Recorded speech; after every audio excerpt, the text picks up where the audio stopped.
from both players. So it kind of looks like ForGG trying to find an answer for what Hero did for him in the second set, and looks decently effective so far, although really Hero going for this very, very quick teching means he's going to have to expand faster and expand more.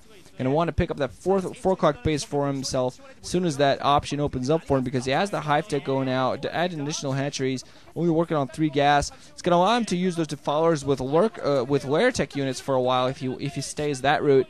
But if he wants to go for some more hive tech units aside from defilers, he's really going to need an additional base. He's going to be able to stay on this for a little while, but eventually he's going to need that additional base. Going to be able to defend this front yet again with nothing but dark swarms. ForGG just running in with Marines and just going to be forced to run back. Science is going to help him spot those orcas, irradiate some of them, but not too much. Meanwhile, drop going to come inside the main yet again, catching Hero a bit off target, but not.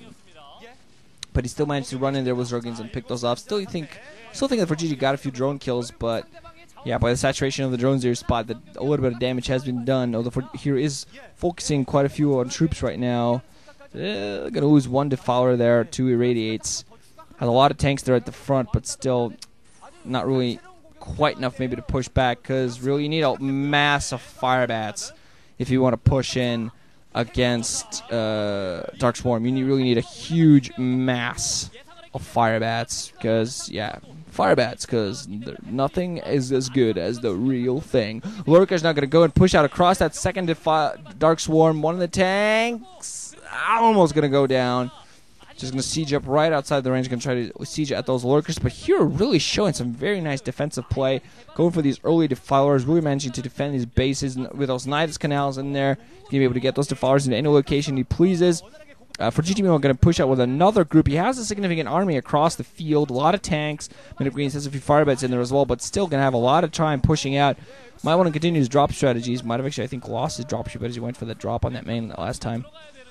Going to be forced to push some of his tanks back. Going to lose 3 of them this time. Lose! Oh, 1 science vessel in the trade as well. Well, it wasn't really a trade. Only here losing a few forces here and there, but when you think about the fact that he's losing Zerglings and a few lurkers and maybe a defiler here and there, ForGG is losing a lot of medic marines, losing tanks. So critical right now to keep every single tank you have. You need them to do the splash against the units under Dark Swarm. And then we see a bunch of sunken colonies come up all over the place, and Hero just kind of boxing himself in these 3 bases. He's not really going to be able to push out and pick up that 4th for a while. Even more radiates on his defiler is going to come off. We're going to see what actually tries to push off with another Storm. Does do that. Lurk is going to come off the line. He's going to be able to do diddly squat against them, and the tank's going to be raised by the lurkers. So Hero really doing a great job of kind of stoning himself, I guess you could say. Stoning himself. Not something you should be doing. Ultra's Cameron on the way off of 3 bases only. 3 Evo chambers. Madness. What's he need 3 for? You need Carapace, you need close-up weapons. You're not going for Hydras, dude. Could have just been a micro mistake there from him, not noticing that he had an additional Evo chamber, or just forgetting. Sometimes the heat of the action and going 500-something APM, you kind of forget what's going on. Even pros make mistakes. Mold Defilers giving their lives to the Overmind. Not going to put any spoilers about StarCraft 2 in there, don't worry. But, yeah, if you haven't played StarCraft 2 yet, go do that. Hatchery going to get denied here at the 6th, 4th base. At the 6th, really, inside 6 o'clock position with Terran troops all over the place. No way that Hero was going to be able to put up a base. Their 4 o'clock position, much safer. But unfortunately for Hero, what he's doing himself in, he's kind of boxing himself in the medic marines, milling around. 3 of them going to go down. Ouch. ForGG going to be able to pick up the 3rd at the 11:30. But the problem with Hero is he's boxing himself in. He's not going to be able to expand off of what he has. Nice play, hitting a science vessel and a lot of medics and marines as well. Picking up those medics really helps out in the big fight. Yet again, going to push out. And unfortunately for ForGG, he's contained, just slowly being broken. A lot of plague troops running around. And the Zerg is just breaking his contain. And when his contain is broken, it's going to allow Hero to go and expand. Now finally ForGG has a bunch of firebats out there. Also a bunch of idle SCVs. No idle SCV button like in SC2. Huh? No saturation at that 12 o'clock, 11:30 o'clock either. ForGG not quite paying attention to everything that's going on. Still has a few siege tanks out there, some of them damaged, but those firebats going to be a critical factor when it comes down to it. 1 Mutalisk out there just to pick off plagued science vessels. And meanwhile, 1 Savage is going to fly around, get and radiate on that defiler. but still not in best of positions for ForGG either right now because he's not quite managing to hold his contain. Muto going to get in there, get a few shots off before it itself gets almost killed. No plague on those Sciences, so just stay alive. So only 3 bases on Hero for Hero. Well, ForGG, I don't really think he's saturated his new base, and a mass of fire bats and tanks. He knows he needs to keep this contain alive. Mutalisk is a bit of a danger, but he needs to keep that contain alive. He needs to just power through with fire bats, make sure the Hero cannot get an additional base going. And Hero might actually be thinking of expanding all the way to the upper right. Has a significant force there. Meanwhile, ForGG going to push towards his natural expansion. Nothing here, nothing to defend this time. That's not going to go down. Few lurkers in there. Sensible going to be able to help against that, but fire bats running into lurkers. Not the best of things to go for. He's just going to have to unsiege his tanks, try to get in close. Has a force at the near the inside 6 o'clock position where they're kind of hidden from Hero a little bit. Finally another Dark Storm going to come off. So we're going to halt ForGG's push. Just a few lurkers. And the Defiler, excuse me, will hold that off. Zerg is going to come in from the right side, right at the 11:30 position, and going to stop to pick off an SCV.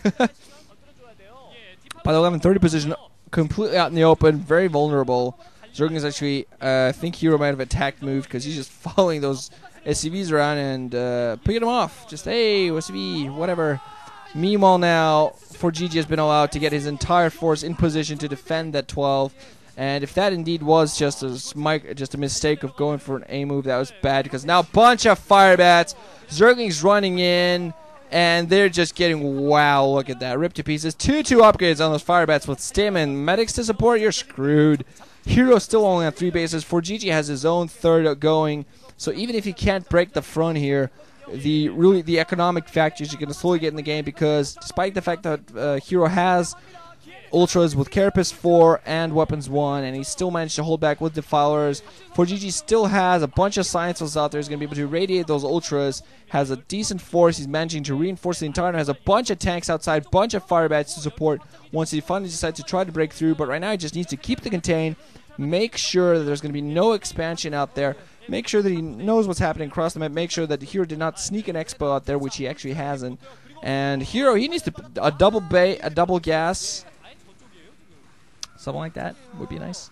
But meanwhile, ForGG also going to expand yet again. I believe that was at the inside 9. While Hero's trying to continue to push out, but just finding himself running on empty a little bit. And yet again, he's not sure going to be threatened. And now he's going to be able to have a nice play, catching a lot of those fire bats, but nothing much else. No Defiler in play. Zergling's going to get raped. Oh my god, look at those fire bats do their damage. Let's burn indeed. Ultra's being ripped to pieces. Now the Natural is vulnerable. And Natural going to go on. Dark Swarm coming off. But with all those fire bats in, they're just ignoring that. What Dark Swarm? What's that gigantic orange cloud flying above me? Why is it not raining when there's a cloud above my head? Natural expansion goes down. Fire bats with Stim just yikes.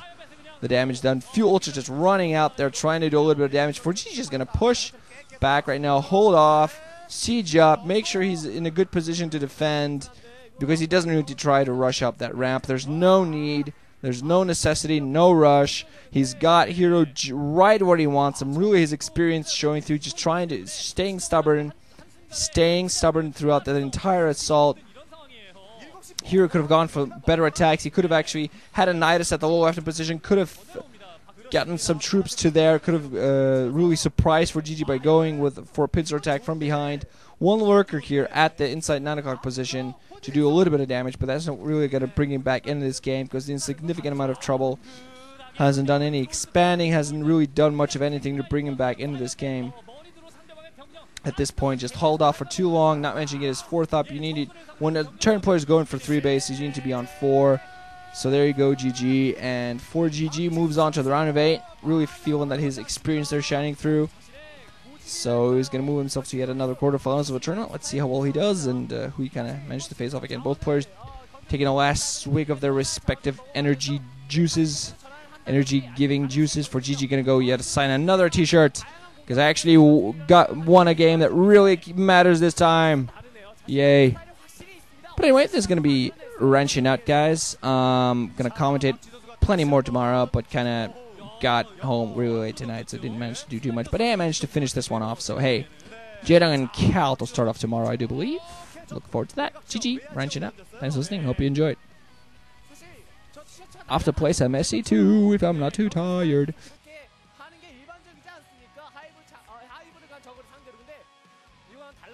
보였습니다. 계속 광신 선수는 진짜 뚝심 제대로 보여줬어요. 무식한 공격 조일장을 무너뜨렸습니다. 예.